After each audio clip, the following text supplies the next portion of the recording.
जय श्री कृष्ण दोस्तों। अध्याय 2 गीता सार छंद 22।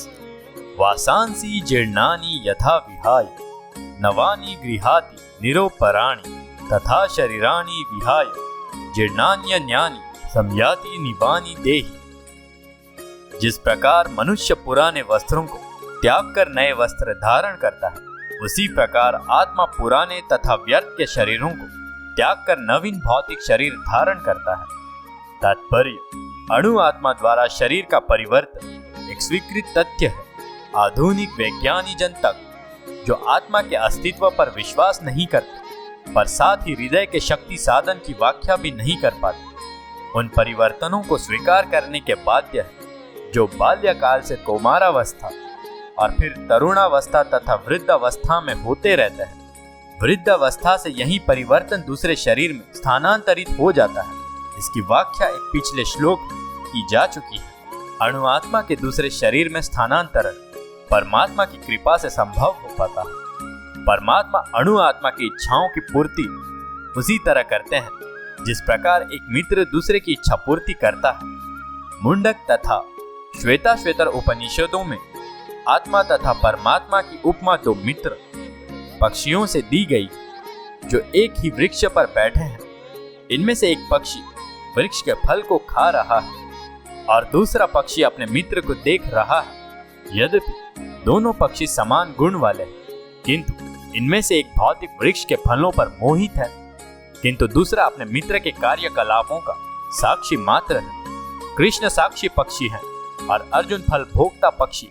यद्यपि दोनों मित्र हैं, किंतु फिर भी एक स्वामी है और दूसरा सेवक है। अनु आत्मा द्वारा इस संबंध की विस्मृति ही उसके एक वृक्ष से दूसरे पर जाने या एक शरीर से दूसरे में जाने का कारण है। जीव आत्मा प्राकृत शरीर रूपी वृक्ष पर अत्यधिक संघर्षशील है, किंतु जो ही वो दूसरे पक्षी को परम गुरु के रूप में स्वीकार करता है। जिस प्रकार अर्जुन कृष्ण का उपदेश ग्रहण करने के लिए स्वेच्छा से उनकी शरण में जाता है, त्यों ही परतंत्र पक्षी तुरंत सारे शोकों से विमुक्त हो जाता है। मुंडक उपनिषद 3.1.2 तथा श्वेताश्वेतर उपनिषद 4.7 समान रूप से इसकी पुष्टि करते हैं। सामान्य वृक्षे पुरुषो निमग्नो निशया शोचित म्यूहमानः जुष्टम यदा पश्यन्त्य नमिष्यमस्य महिमान मीति वितोषोकः। यद्यपि दोनों पक्षी एक ही वृक्ष पर बैठे हैं, किंतु फल खाने वाला पक्षी वृक्ष के फल के भोक्ता रूप में चिंता तथा विषाद में निमग्न है। यदि किसी तरह वो अपने मित्र भगवान की ओर उन्मुख होता है और उनकी महिमा को जान लेता है, तो वो कष्ट भोगने वाला पक्षी तुरंत समस्त चिंताओं से मुक्त हो जाता है। अब अर्जुन ने अपना मुख अपने शाश्वत मित्र कृष्ण की ओर फेरा है और उनसे भगवत गीता समझ रहा है।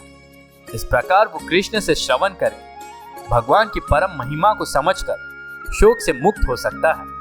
यहाँ भगवान ने अर्जुन को उपदेश दिया है कि वो अपने पितामह तथा गुरु के देहांतरण पर शोक प्रकट न करे, अपितु उसे इस धर्म युद्ध में उनके शरीरों का वध करने में प्रसन्न होना चाहिए, जिससे वे सब विभिन्न शारीरिक कर्म फलों से तुरंत मुक्त हो जाएं।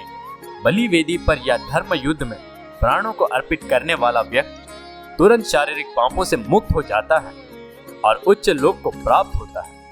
अतः अर्जुन का शोक करना युक्ति संगत नहीं है। जय श्री कृष्ण दोस्तों।